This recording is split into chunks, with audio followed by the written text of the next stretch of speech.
மத்திய கிழக்கின் மிக முக்கியமான கடல்சார் வர்த்தக பாதையான ஹோர்முஸ் ஜலசந்தி மீண்டும் ஒரு முறை உலகப் போருக்கான மையப்புள்ளியாக மாறியுள்ளது. ஈரானிய புரட்சிகர பாதுகாப்பு படையின் தொடர் எச்சரிக்கைகளும் அமெரிக்காவின் இராணுவ குறுக்கீடுகளும் இந்த பிராந்தியத்தை ஒரு வெடிமருந்து கிடங்காக மாற்றியுள்ளது. ஈரானின் புதிய வகை போர் முறை. ஈரான் தனது அண்மைக்கால அறிக்கைகளில் முன்னெப்போதும் இல்லாத வகையில் புதிய போர் முறைகளை கையாளுவோம் என எச்சரித்தது. இது மரபு சார்ந்த ஏவுகணை தாக்குதல்களுக்கு அப்பால் ஈரான் எத்தகைய நகர்வுகளை மேற்கொள்ளப் போகிறது என்ற கேள்வியை எழுப்பியுள்ளது. கணிக்க முடியாத தாக்குதல் களங்களாக ஈரான் இராணுவத்தின் கூற்றின்படி இனிவரும் மோதல்கள் வான், நிலம் அல்லது கடல் என்ற எல்லைக்குள் மட்டும் நின்றுவிடாது. விண்வெளி அல்லது சைபர் தளங்கள் போன்ற புதிய களங்கள் அவர்கள் தேர்ந்தெடுக்கக்கூடும். தற்கொலைப்படை நீர்மூழ்கிகள். மேற்குலக ஊடகங்களில் ஈரானிடம் கமைகாசி டால்பின் நீர்மூழ்கிகள் இருப்பதாக குறிப்பிடும் நிலையில் ஈரான் தனது நீர்மூழ்கி கப்பல்களை ஹோர்முஸ் ஜலசந்தியின் ஆழமற்ற பகுதியில் நிலைநிறுத்தியுள்ளது. இவை அமெரிக்க போர்க்கப்பல்களுக்கு பெரும் அச்சுறுத்தலாக காணப்படுகிறது. ப்ராஜெக்ட் ஃப்ரீடம் அமெரிக்காவின் தந்திரோபாய தோல்வியா? ஜனாதிபதி டொனால்ட் ட்ரம்ப் அறிவித்த ப்ராஜெக்ட் ஃப்ரீடம் திட்டமானது ஹோர்முஸ் ஜலசந்தியில் சிக்கியுள்ள வணிக கப்பல்களுக்கு மீட்கும் ஒரு மனிதாபிமான முயற்சியாக முன்னெடுக்கப்பட்டது.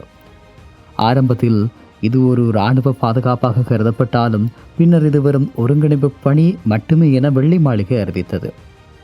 மே மாதம் 4 தொடங்கப்பட்ட இந்த திட்டம் வெறும் 36 மணி நேரத்திலேயே நிறுத்தப்பட்டது. இது பிராந்திய நட்பு நாடுகளின் அழுத்தம் அல்லது ஈரானின் நேரடி எச்சரிக்கையினால் எடுக்கப்பட்ட முடிவாக இருக்கலாம் என அரசியல் ஆய்வாளர்கள் கருதுகிறார்கள். நேரடி மோதல்களும் சிகப்பு கோடுகளும். மே 6 அன்று ஓமன் வளைகுடாவில் ஈரான் கொடியுடன் சென்று ஒரு எண்ணெய் டேங்கர் கப்பலை அமெரிக்க போர் விமானம் தாக்கி செயலிழக்கச் செய்தது. 2 நாடுகளுக்கும் இடையிலான முறுகலை அடுத்த கட்டத்திற்கு கொண்டு சென்றது இந்த விடயமாகும். IRGCயின் எச்சரிக்கையானது ஈரானின் எண்ணெய் மற்றும் வணிக கப்பல்கள் மீதான எந்தவொரு தாக்குதலையும் ஒரு சிகப்பு கோடாக ஈரான் அறிவித்தது. இலக்கு வைக்கப்பட்ட தளங்களின் அடிப்படையில் அமெரிக்காவின் மத்திய கிழக்கு பிராந்திய இராணுவ தளங்கள் மற்றும் போர்க்கப்பல்கள் மீது ஈரானின் ட்ரோன்களும் ஏவுகணைகளும் ஏற்கனவே இலக்கு நிர்ணயித்து காத்திருப்பதாக பிரிகேடியர் ஜெனரல் சையத் மஜித் முசாவி தெரிவித்தார். உலகளாவிய பொருளாதாரம். உலக கச்சா எண்ணெய் விநியோகத்தில் சுமார் 20% தொடக்கம் 30% ஹோர்முஸ் ஜலசந்தி வழியாகவே செல்கிறது. இந்த பாதையில் போர் மூண்டால் ஏற்படும் விளைவுகள் பாரதூரமானவை. ஒரு சிறிய மோதல் கூட கச்சா எண்ணெய் விலையை பீப்பாய்க்கு $150 தாண்டச் செய்யும். ஐரோப்பா மற்றும் ஆசிய நாடுகளுக்கான எரிசக்தி முற்றாக துண்டிக்கப்படலாம்.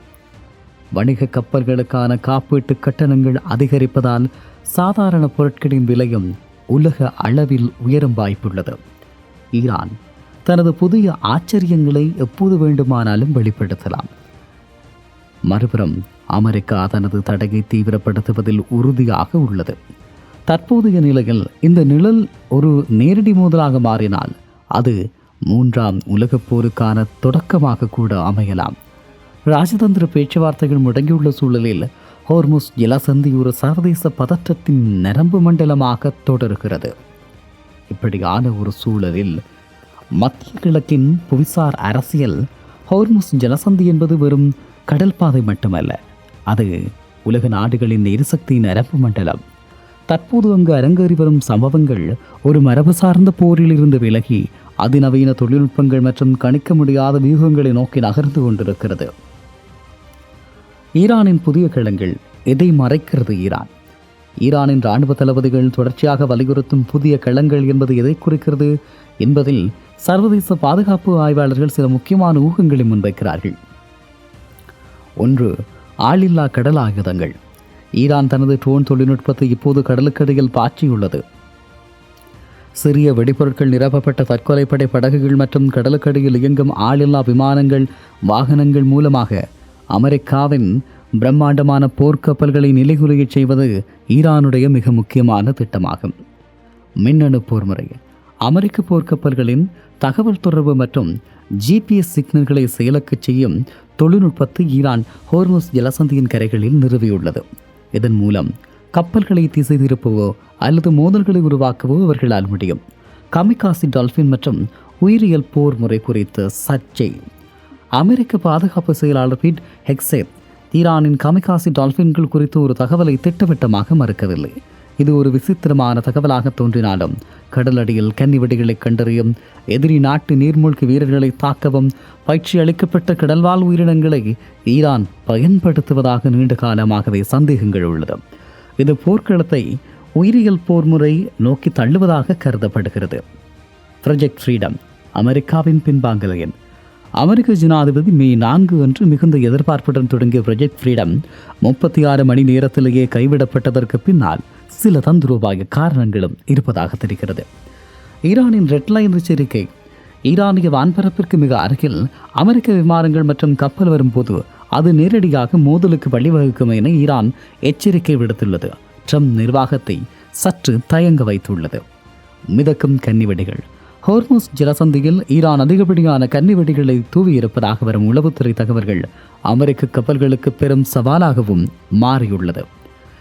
மே 6 சம்பவமும் IRIS டீனாவின் பின்னணியும். அண்மையில் அமெரிக்க போர் விமானங்கள் ஓமன் வளைகுடாவில் ஈரானிய டேங்கர் கப்பலை தாக்கியது உண்மையில் ஒரு பழிவாங்கும் நடவடிக்கையாகவே பார்க்கப்படுகிறது.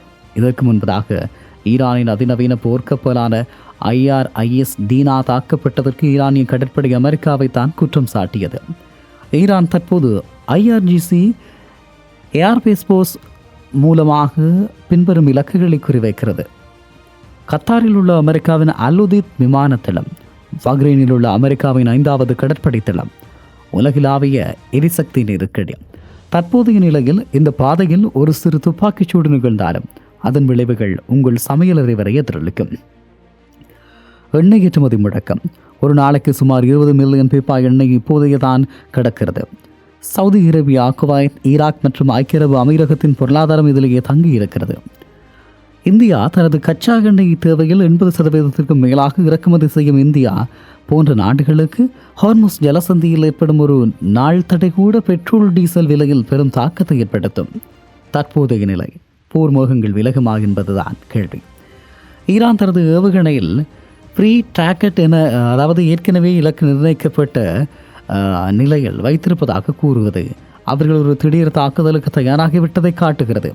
அமெரிக்கா தனது பொருளாதார தடையை ஒரு ஆயுதமாக பயன்படுத்தத்தான் ஈரான் ஜலசந்தியை ஒரு ஆயுதமாக மாற்றியிருக்கிறது. வரும் வாரங்களில் இரு நாடுகளும் ஒரு பெரிய ஒப்பந்தத்திற்கு வராவிட்டால் 2026 மிகப்பெரிய இராணுவ மோதல் இந்த பிராந்தியத்தில் நிகழ்வதை தவிர்க்கவே முடியாது என்றும் சொல்லலாம். ஹோர்முஸ் ஜலசந்தியில் ஈரான் மற்றும் அமெரிக்காவுக்கு இடையே நிலவி வரும் இந்த தீவிரமான முருகல் நிலை வரும் 2 நாடுகளுக்கு இடையிலான எல்லை போர் அல்ல. இது உலகளாவிய எரிசக்தி பாதுகாப்பு, கடல்சார் இறையாண்மை மற்றும் நவீன போர் தந்திரங்களின் ஒரு புதிய பரிமாணத்தை வெளிச்சம் போட்டு காட்டுகிறது எனவும் சொல்லலாம். ஆகவேதான் தற்போதைய சூழலில் ஒரு சிறு தவறு அல்லது தவறான கணக்கீடு ஒரு பிராந்திய போரை தாண்டி உலகளாவிய மோதலுக்கு வித்திடக்கூடும். மே 6 நடந்த தாக்குதல் போன்ற சம்பவங்கள் தொடர்ந்தால் அது ஹோர்முஸ் ஜலசந்தியை ஒரு நிரந்தர போர் முறையாக மாற்றிவிடும்.